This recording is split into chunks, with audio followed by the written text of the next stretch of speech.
யோவான் 11ஆம் அதிகாரம். மரியாளும் அவள் சகோதரியாகிய மார்த்தாளும் இருந்த பெத்தானியா கிராமத்திலுள்ளவனாகிய லாசரு என்னும் ஒருவன் வியாதிப்பட்டிருந்தான். கர்த்தருக்கு பரிமள தைலம் பூசி தன் தலைமயிரால் அவருடைய பாதங்களை துடைத்தவள் அந்த மரியாளே. அவளுடைய சகோதரனாகிய லாசரு வியாதியாயிருந்தான். அப்பொழுது அவனுடைய சகோதரிகள், ஆண்டவரே, நீர் சிநேகிக்கிறவன் வியாதியாயிருக்கிறான் என்று சொல்ல அவரிடத்திற்கு ஆள் அனுப்பினார்கள். இயேசு அதை கேட்டபொழுது, இந்த வியாதி மரணத்துக்கு ஏதுவாயிராமல் தேவனுடைய மகிமை விளங்குவதற்கு ஏதுவாயிருக்கிறது. தேவனுடைய குமாரனும் அதனால் மகிமைப்படுவார் என்றார். இயேசு மார்த்தாளிடத்திலும் அவளுடைய சகோதரியினிடத்திலும் லாசருவினிடத்திலும் அன்பாயிருந்தார். அவன் வியாதியாய் இருக்கிறதாக அவர் கேள்விப்பட்ட பொழுது தாம் இருந்த இடத்திலே பின்னும் 2 நாள் தங்கினார். அதன் பின்பு அவர் தம்முடைய சீசரை நோக்கி, நாம் மறுபடியும் யூதேயாவுக்கு போவோம், வாருங்கள் என்றார். அதற்கு சீசர்கள், ரபி, இப்பொழுதுதான் யூதர் உம்மை கல்லறிய தேடினார்களே, மறுபடியும் நீர் அவ்விடத்திற்கு போகலாமா என்றார்கள்.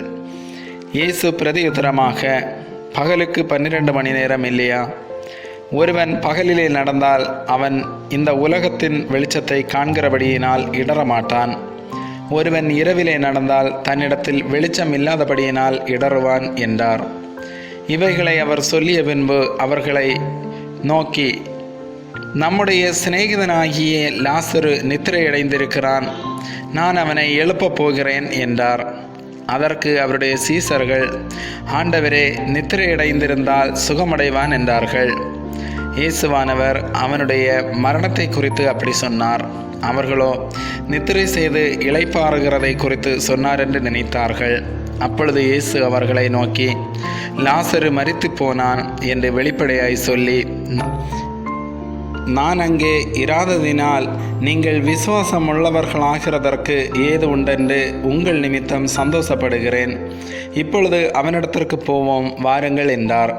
அப்பொழுது திதிமோ எனப்பட்ட தோமா மற்ற சீசர்களை நோக்கி, அவரோட கூட மரிக்கும்படி நாமும் போவோம், வாருங்கள் என்றான்.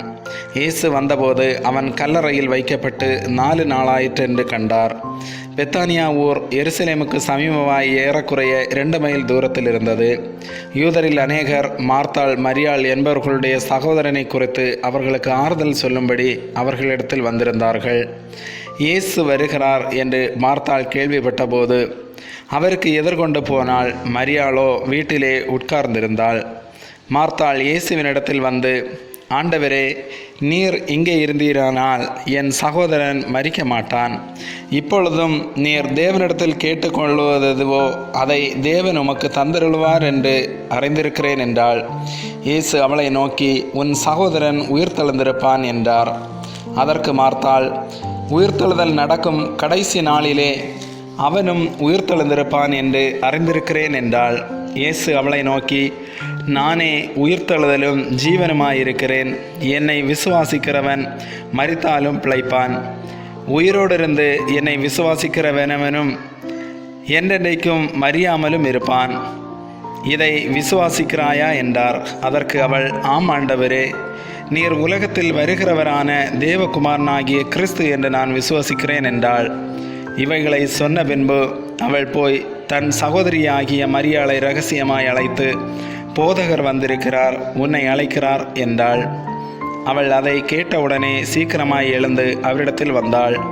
இயேசு இன்னும் கிராமத்துக்குள் வராமல் மார்த்தாள் தம்மை சந்தித்த இடத்திலே இருந்தார்.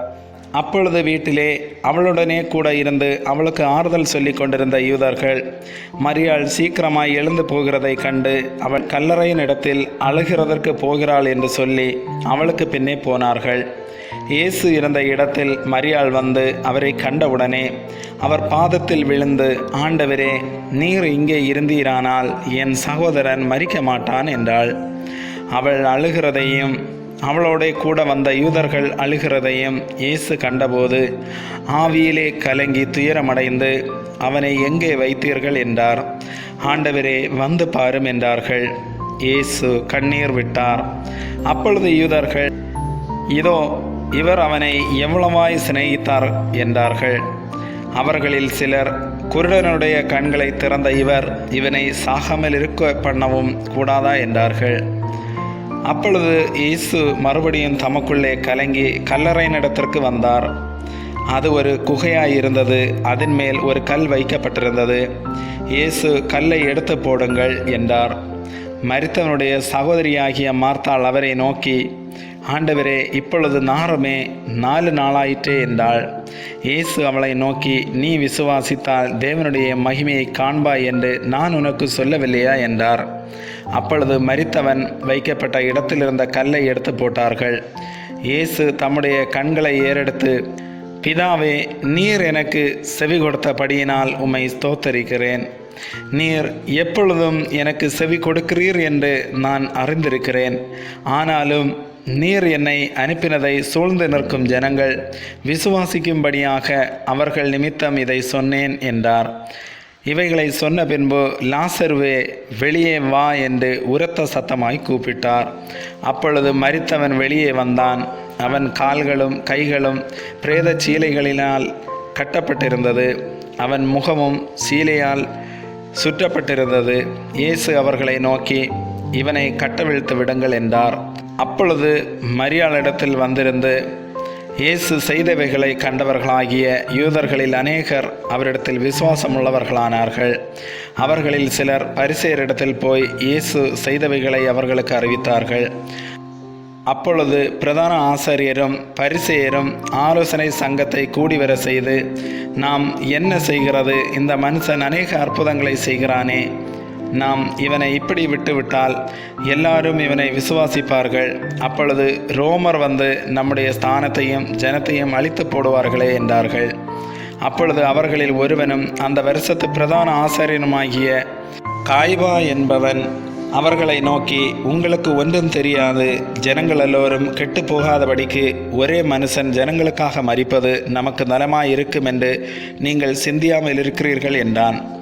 இதை அவன் சுயமாய் சொல்லாமல் அந்த வருஷத்து பிரதான ஆசாரியனானபடியினாலே இயேசு யூத ஜனங்களுக்காக மரிக்கப் போகிறார் என்றும், அந்த ஜனங்களுக்காக மாத்திரமல்ல, சிதறி இருக்கிற தேவனுடைய பிள்ளைகளை ஒன்றாக சேர்க்கிறதற்காகவும் மரிக்கப் போகிறார் என்றும் தீர்க்க தரிசனமாய் சொன்னான்.